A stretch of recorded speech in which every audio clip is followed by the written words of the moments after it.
Farmer Dave's in here. I wore my Spanx for him. We rolling? How's my hair? Hi darlings, it's me, Krissy, and happy sparkling new year. Another year, we're bringing more videos to you. Our last videos have gone through the roof. It's been amazing, and thank you to everyone that's watched them. Today, I have a special guest. I'm so excited. I have not been this excited for a long time. We are here. My special guest is Farmer Dave. G'day everyone. And I'm a girl fan, and I've actually worn my Spanx today for you, Dave. What do you think? I'm loving your Spanx. I'm loving your Spanx. What do you reckon of the Spanx? Do you want to Bruce? touch the Spanx? Just touch them. All right, I'll touch them with Bruce's hand. Now I can put them on eBay. Do they make me look thin? No. Anyway, I've got COVID fat like everyone else. That's another story. That's another video. So we are here. My God, you are so handsome up close. At Rough Track Farm. At Rough Track Farm, yeah, Tell with us little about Bruce Rough here. Track. Yeah. Bruce, hi Bruce. Yeah, Bruce is the New South Wales mascot. So all the rugby league fans out here, this is your guy. He was on telly. He was on telly. He was on telly at a game. Yep. Oh my gosh, that's right. He led the Blues out to the only one victory. Now, as a proud Queenslander, it's pretty hard to be managing the mascot of New South Wales, but this is what you do for $1. This is what you do for $1 in coronavirus times. Oh my You've got to sell your soul to New South Wales. Darling, I could sell your body to all my girlfriends. Oh, that's another story. Now, tell us about Rough Track Farm. So we have about 200 animals here, everything from dogs, that's the core of our program. So it really is a place where we provide windows into young people so that we allow them to break down the barriers that they've probably built up because their lives haven't been easy. So sometimes it's via the police, sometimes it's via their schools, sometimes it's via different agencies. But at the end of the day, they come here. We don't care about where they come from, we don't judge them, we just allow them to try out being a human. Yes, yeah, and you work your magic. Yeah, I mean we have two rules at Rough Track. Yeah. You show with this hand kindness, you show with this hand compassion, and you don't That's a perfect use sandwich.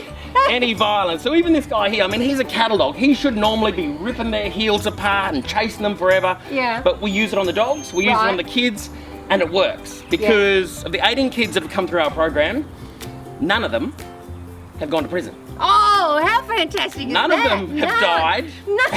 And all of them have learnt skills that are allowing them to live their best lives. And that's what our core remit is to keep the kids alive, keep them out of prison, and allow them to chase their hopes and dreams, which is what everyone wants for their grandson. Kindness and compassion. Kindness and compassion. I wish you were around when I was a kid. I sure could have helped with some kindness and compassion. And you have girls here as well? Yeah, we have girls, not as many because let's face it, they don't end up being shunted by society as much as boys. A boy does something wrong and it's go to the headmaster's office, we're calling the cops, and there's a lot of anger pushed towards them. And what happens to a boy that's just full of anger because it's been put all upon him? He expresses that anger. So we do mostly have boys here, but the girls, they give it as good as the boys do. Don't worry about that. If there's sheep drenching to do, or if there's mustering on a station, or if there's fencing to do, or there's bushfire recovery work, or if there's moving an old lady's house because she just lost her husband, which is a huge part of what we do here in the community, the girls are right in there, breaking their backs as much as the boys, you know? And that's what the transformation's all about, is making sure that you give everything you've got, so that at the end of the day, you're exhausted. And that's the magic of Rough Track, is our kids learn to go to bed at night, wake up in the morning, and give it their all. And look forward to something to do. They haven't been taught that. I mean, these kids have been taught that the moment mum and dad go to bed, that's when you go out and have fun. And that's when you see all those accidents, young kids driving cars, middle of the night. So they come in through your gate angry. Yep. And they go out unangry. Look at those little twinnies here. We've got some twinnies. And I believe there's just 2 blokes amongst all the girls. Yeah, the 2 big red rams. Now, you've got to watch them because when you're not watching them, they might give you a big smash up the backside. Oh, is that right? Yeah. Jeez, it has to be hard to get through. That's why we've got Bruce here, just in case one of them decides to line you up. Bruce will say, don't do that. Look at all their little faces. They're so cute. And you were telling me about the ones here, the wool's falling off them. Yeah, so they've got hair. You'll see clearly by the big males, they've got hair just like a dog. Yeah. They don't grow wool. So everyone thinks about sheep, it's all about wool, the merino. Yeah. Those days have gone. No one wears wool anymore. Look at you, covered head to toe, polyester. Nylon, polyester. Craig Bennett's favourite. But people don't wear wool anymore. No. So we still eat lamb. Yes. It's the national dish of Australia. So Yeah. we've introduced these sheep. These ones are from Namibia. So the last 25 years I've been introducing sheep from Africa, and it has revolutionised Australian landscape. So they can survive droughts, they can survive all the stuff that Australia throws at them, but most importantly, they don't die at the drop of the hat, which is what merinos do. And anyone that's ever worked on a farm knows how easy a merino is to just drop dead. Really? From worms, from fly strike, Oh, yeah. dingoes, all that sort of stuff, whereas these guys are much, much more hardier, and they're perfectly suited to the Australian outback. So they're about 50-50 now in Australia, 50% exotic breeds as opposed to merinos. So when I was born, I think there was about 140 million sheep in Australia. Now, there's less than 75 million. Wow. The sheep population has absolutely plummeted, and this is causing a resurgence. These guys that can survive without that hard work that everyone used to do on farms, these are much more hardy. You don't have to be dropping these guys in cotton wool every 5 minutes to say, are you okay, baby? They look so healthy. There's no flies near them, and I'm just checking the rear ends. There's no dingleberries. No dags! No dags! That's it! But they do have tails, and I mean, anyone that grew up in Australia thinks of a sheep with no tail. Yeah. But we don't cut the tails off because they use the tail to talk to each other, to get rid of flies, and also you don't need to cut the tail off or move them because they don't have wool, they don't get fly strike, so yeah, they're a very hardy animal. Well, I reckon after we've seen some sheep, we might as well see the core of the Rough Track program. Yes. And that's the dogs, but not the cattle dogs, not the cattle dogs. It's time to see some kelpies. The $1 dog, come with us. Come with us. I just sat on a thistle. Jeez, it hurt. Must have been a long one. It had a lot to penetrate. Oh, look at these little munch. Hello, you proud mum. Aren't you a proud mum? So yeah, they're pretty unique. They so she had 3 colours that came out. So obviously black and tan like her. Yeah. And then we got the brown and tan. Yeah. And then we got these blue-eyed little babies. They are what we call fawn and tan. Oh, it's like a sable colour. It's just beautiful. But yeah, they're coming from Now, everywhere. speaking of litters, Yes. your mother had a litter.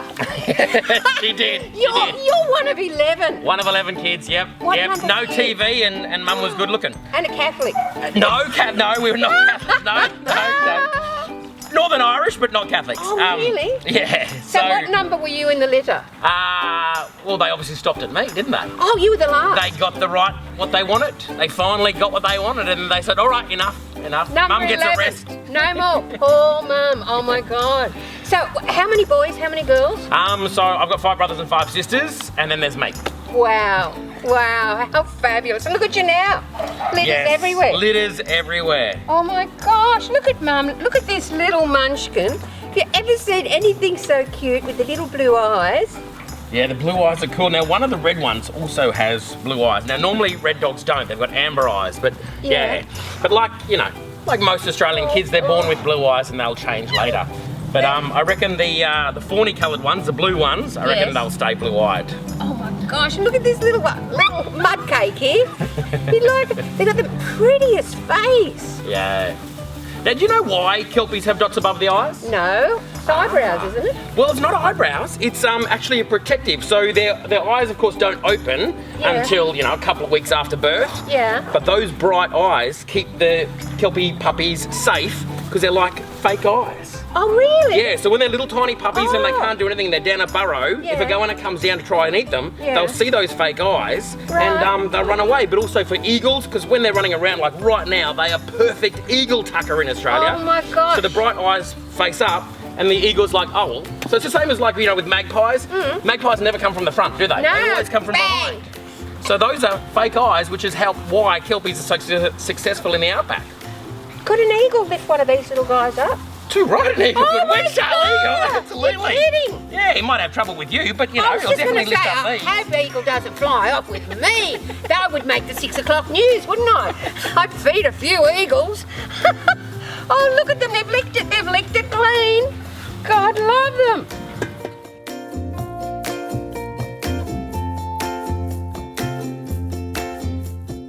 Oh my gosh, look at this. Don't lick my makeup off, whatever you do. So hi everybody, Happy New Year.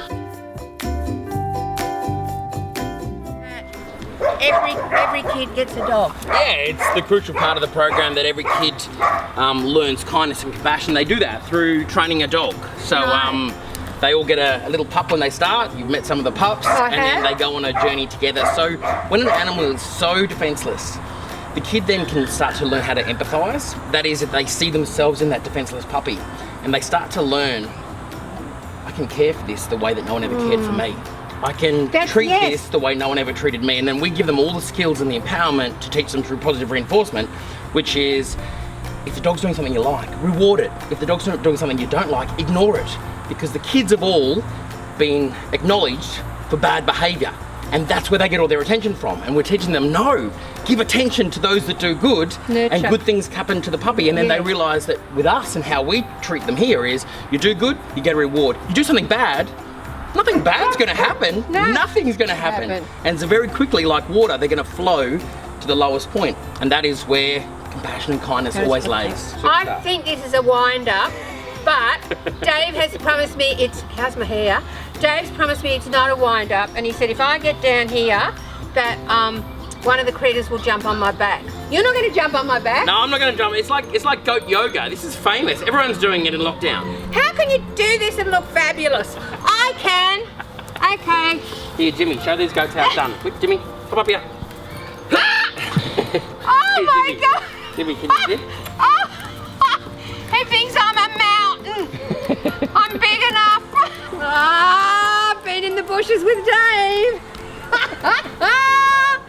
What's this? Okay, so the amazing thing about Australia is that we have such an incredible diverse amount of native animals, but the reason that the kangaroo and the emu is on our coat of arms is because these two animals cannot go backwards. And that's what Australia is all about, is that we move forwards, we move forwards. We don't look at our past and what our ancestors' histories were and the problems and the baggage that they bring. In Australia, we move forward, and that's why I think that culturally we are such a successful people, because it's all about the future. Let's just think about the future. Yes, we can reminisce about the past, but we're not going there. We've been there. We're going forward. Don't let it weigh you down. Forward. Yeah, that's it. Do you want to go forward back in the bushes? I reckon.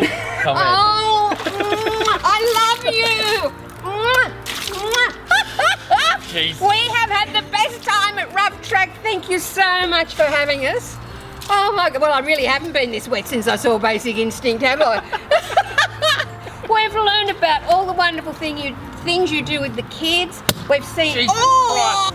Happy New Year! You got me too excited. That wasn't supposed to happen. It just popped out, Dave. Was that good for you? That was amazing. That was really good for me. Yeah. Can we actually drink it? Yeah, you can drink it. I got it fresh this morning. Stole it from a neighbour. Just like our business at Southern Cross Funerals is family owned, it's great to have Krissy on our team as part of our family. Krissy brings so much joy to so many people. It's great to see what she does and the smiles that she brings to people's faces every day with her shows and walkabouts. We started working with Krissy over 12 months ago, and it's been one of the best decisions we've made at Southern Cross Funerals.